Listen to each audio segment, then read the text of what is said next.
Hello, ladies and gentlemen, and welcome to another episode of Dispatches. I'm your host, Brady Kreitzer. Today, our guest is Elizabeth Reese, and she'll be discussing Eleanor Parke Custis Lewis, the effective granddaughter of George Washington, her relationship with the man, and really how life looked after he was gone. Elizabeth, thank you so much for joining us. Thank you so much for having me, Brady. It's an honor to be here. Elizabeth, you're a first-time guest. Tell us a little bit about yourself. My background's in public history. I'm a public historian, and I've worked at historic sites and house museums for going on close to 15 years now. I am currently the senior manager of interpretation and public programs at Woodlawn and Pope Leahy House, Woodlawn being the home of Eleanor Parke Custis Lewis. Excellent. Well, I guess this might be an obvious question then, but we always ask it. What made you interested in writing this article now? Well, I work at her house, so that is a huge part of it. But what drew me to her story initially is previous research I did on the tour, 1824-1825 tour of the Marquis de Lafayette. Lafayette spent the majority of his tour in the D.C. area because the Custis grandchildren lived there, and he spent a lot of time at Woodlawn. And so that's kind of what made me aware of Woodlawn, made me more aware of Eleanor's story, and then ending up working at her house really opened my eyes to it and the interpretation that we do there as well. Elizabeth, what could you tell us about her early life? I mean, what do we know about how she grew up, the world she grew up in? What do we know about her? So she was born in March of 1779, so like right towards the end of the Revolution. She's the daughter of Eleanor Calvert and John Parke Custis. Jackie is known as Martha Washington's son from her first marriage, which always gets things really complicated and kind of confusing. And so she is definitely raised within like the realm of the Washington family, the Washington and Custis family.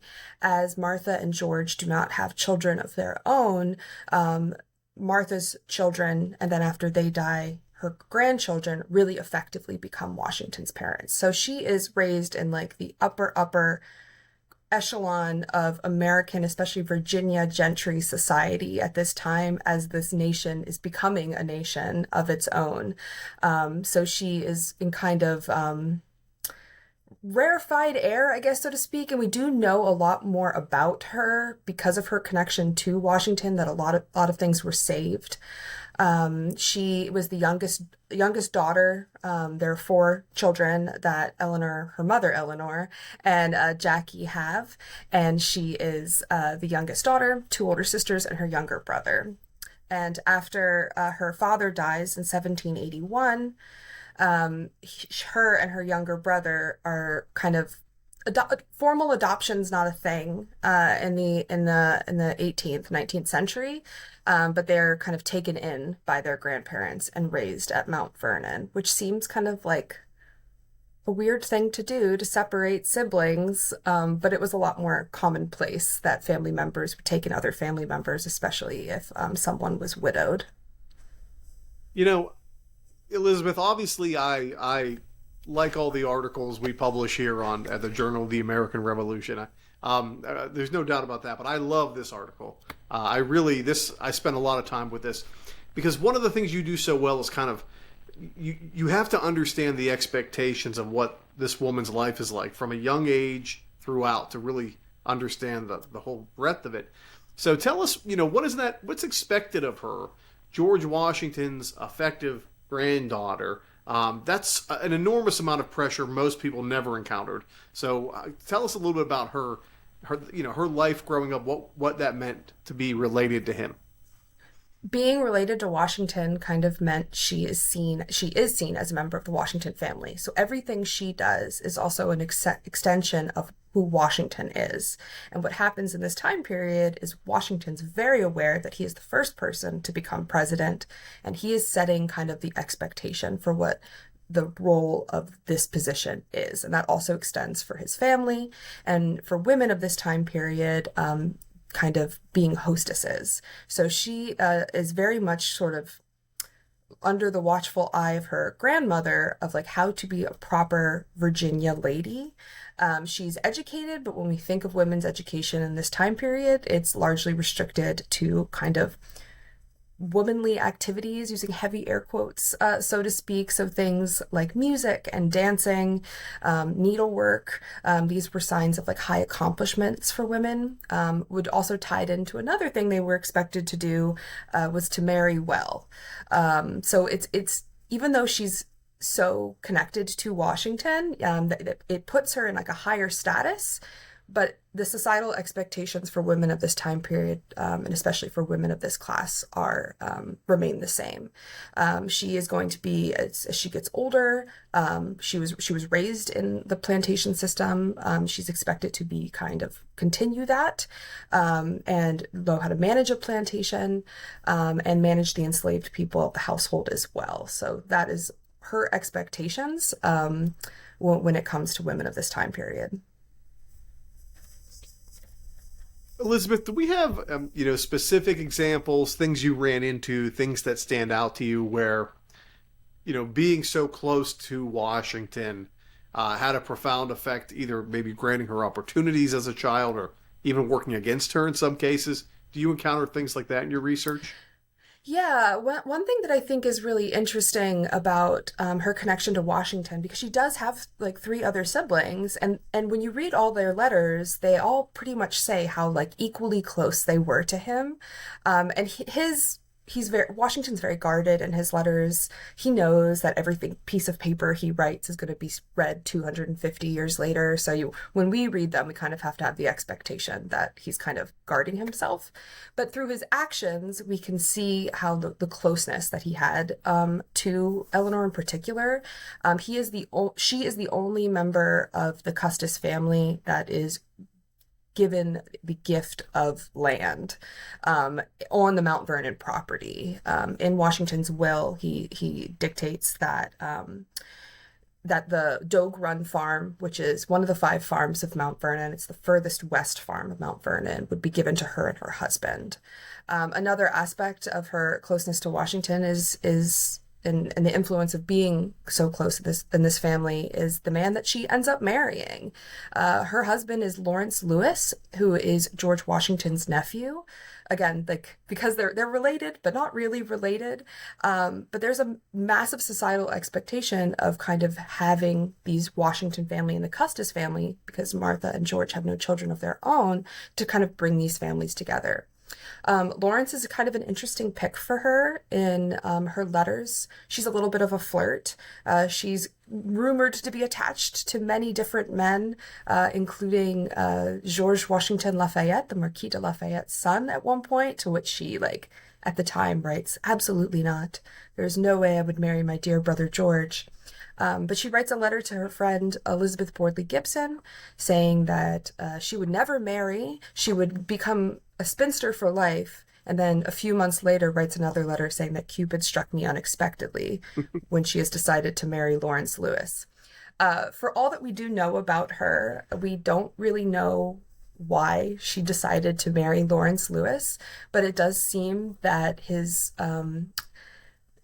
being able to marry into the Washington family had a large impact on that.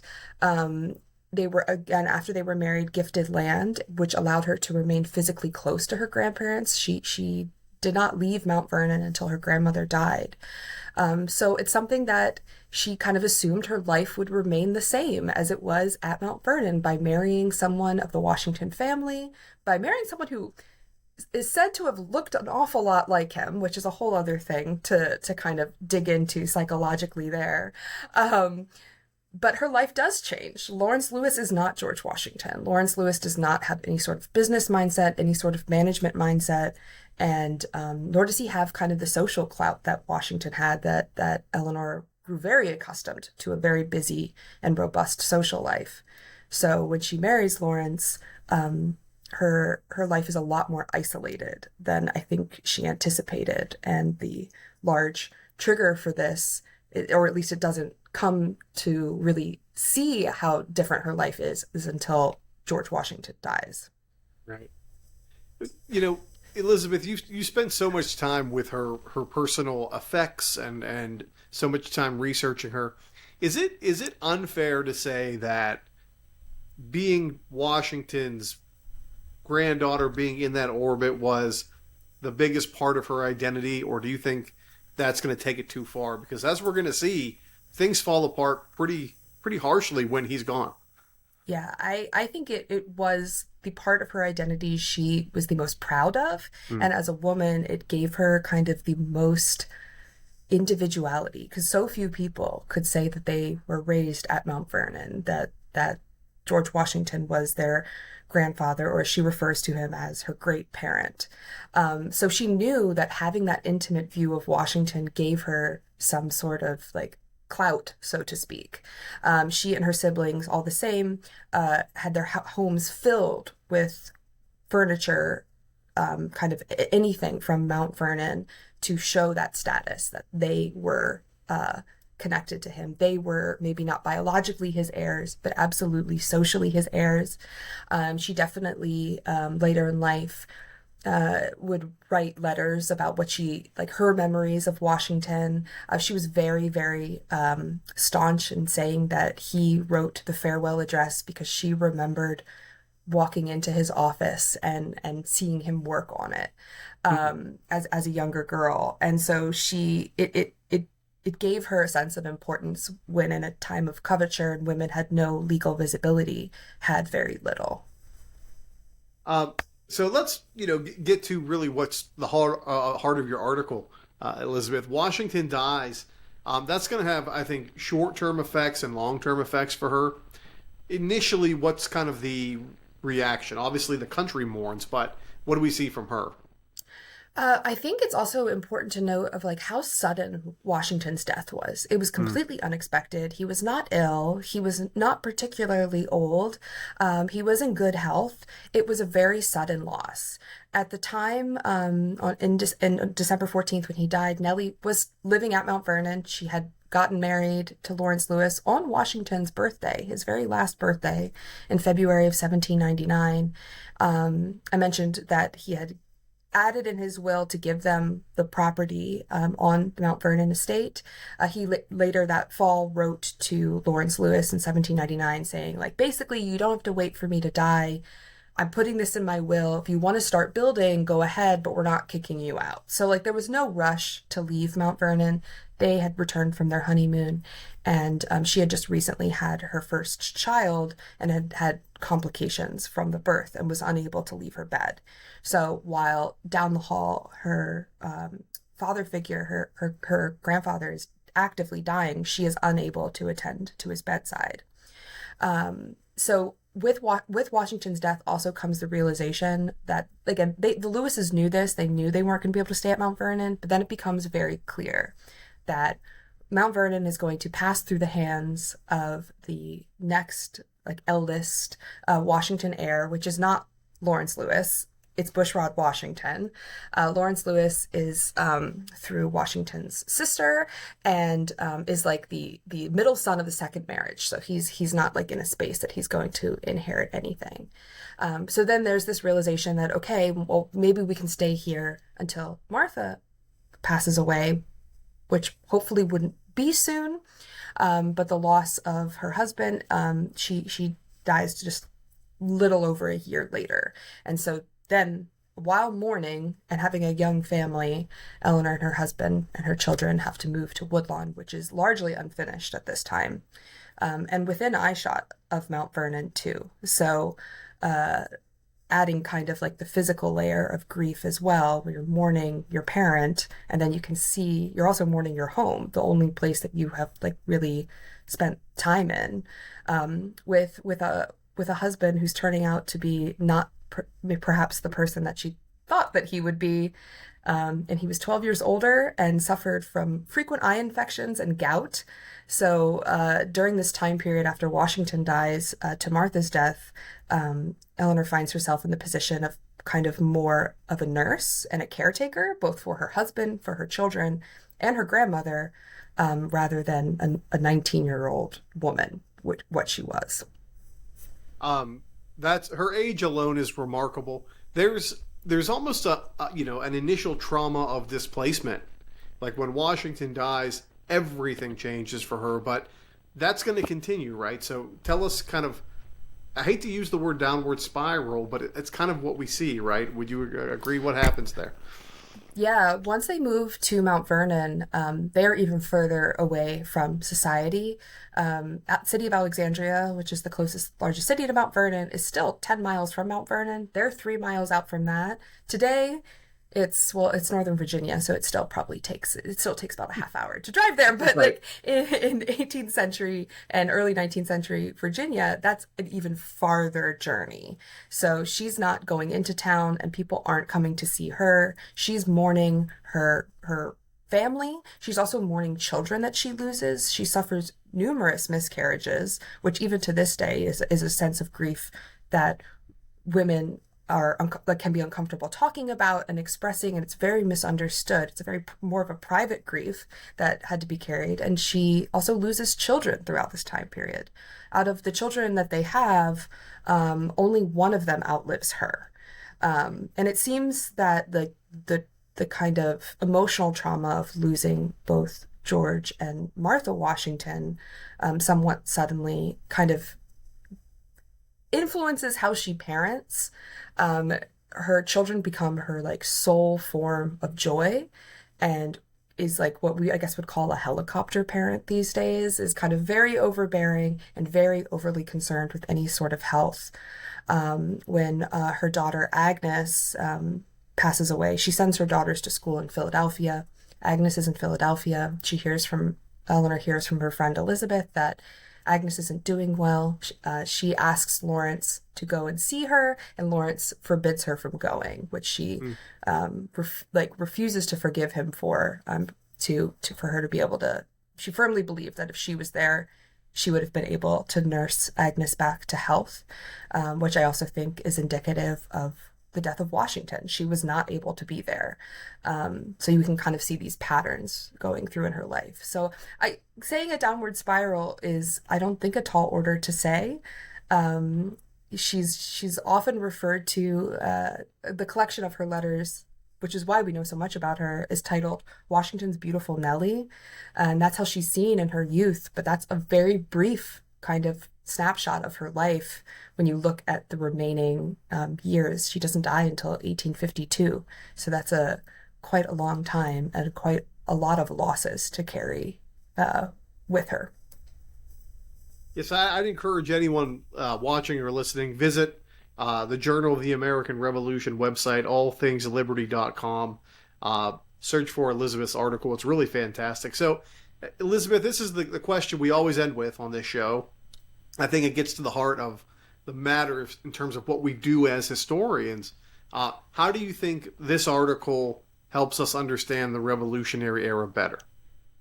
I think it helps us understand the era better, not only through the humanization of these kind of names. I think that's a really important part of understanding history, is not just knowing who these figures are and what their accomplishments are, but knowing who their family was and knowing what their daily lives were like. I'm a firm, what drives my work is the firm belief of emotional connection. And so stories like this and understanding kind of the massive loss and grief, because grief is, there's war, like it can be found in war, it can be found in death, it can be found in a loss of home or place. It's such a wide encompassing thing that I think everyone can relate to. Everyone is going to experience this at some point in their life. And while it may be hard to perhaps immediately emotionally connect with like the like Continental Congress debates or certain battles, if people don't have that personal experience, everyone has experienced grief and loss, and regardless of what century we live in or the circumstances in that we're born into, it's a great commonality that we all share across time that helps us better understand the present when we look at it into the past. So maybe a little bit of a different perspective when we think of studying the Revolutionary Era, but one that's important all the same. Well said. Elizabeth, thank you so much for joining us. As always, Folks, you can find all of these articles at the Journal of the American Revolution website. So, Elizabeth, thanks again. Thank you so much.